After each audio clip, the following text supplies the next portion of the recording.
We've spent at least 5 years in our HDB, fulfilled our minimum occupation period, and it's time for us to move on. What's next? Shalom everyone, I'm Julia from Property Dupes. Today on Jules with Dupes, I'll be sharing with you some things to consider before even selling your HDB that will be crucial in planning for your next step. Do hit the like and subscribe button for more of such videos. Here's what I ask my clients when I meet them. Why do you want to sell your property and where do you intend to go after you sell? Once you know where you'd like to be, you'll be motivated to move forward with your property journey. Otherwise, I wouldn't recommend selling your house because you have nowhere to allocate your funds to. Be it to buying a new property, upgrade to a bigger space, upgrade to a condominium, or right size, or cash out for other investments or retirement. Do you have any place to stay in the interim, like with your parents, friends, or relatives, while waiting for your next place?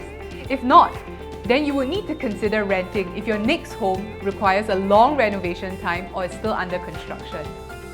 If renting is not an option, given the short selling timeline and the maximum of 3 months extension period upon the completion of the sale of your HDB, your next purchase has to be a home which is fairly well maintained and in move-in condition and available to move in ASAP. Now that we've gotten the big questions out of the way, here's the HDB selling timeline. When do I need to move out? What do I need to do? The first thing to be aware of would be that to sell a HDB, it will take about 4 to 5 months from the point where you issue the option to purchase to the buyer, to the completion or handover day where you're officially not the owners anymore, and when you actually receive the sale proceeds. Upon the seller issuing the option to purchase, once both parties have agreed on the price, the buyer has 21 days to exercise the option. Submissions to HDB from then on can range from 7 days and up to 60 days. The HDB approval and processing time would typically take about 8 to 12 weeks upon submission. Upon completion, you would receive the cash proceeds in the form of a cashier's order, which you can bank in and get in almost immediately, whereas the funds going back into your CPF ordinary account can take up to 3 weeks. ABSD is a very big concern and we must make sure that we do not incur that unnecessarily. Upon the buyer exercising the option on your property, you will be able to safely put in an offer for your next property and exercise that option without having to pay additional buyer's stamp duty. However, if you're purchasing another HDB or a brand new EC, you do have the option of buying first before selling without incurring ABSD. This of course involves a proper timeline planning to ensure everything goes smoothly and that you always have a roof over your head throughout the whole process. This is something that you should definitely speak with an agent who cares for you, who will guide you through and be with you in the whole process. Available funds.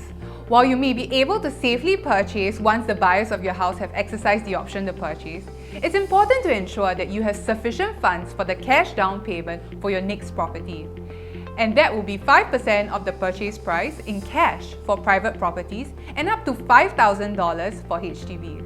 Most of us will be taking a bank loan to finance our purchase.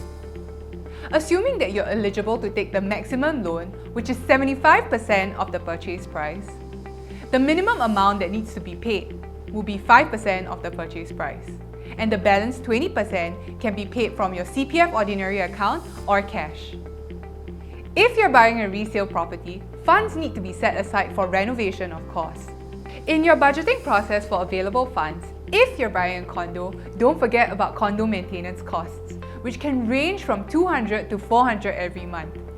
These are for the exclusive facilities you enjoy, such as the car park, pool, sports courts, and barbecue pits. If you miss your monthly maintenance payments, you'll be charged an additional fee.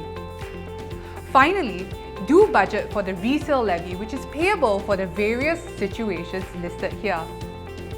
In other words, as long as you have ever bought a subsidized property from HDB before and intend to buy another one, the resale levy will be applicable to you. As selling and buying properties will likely be the biggest transactions in our lives, deciding which property to purchase should always be analysed like an investment.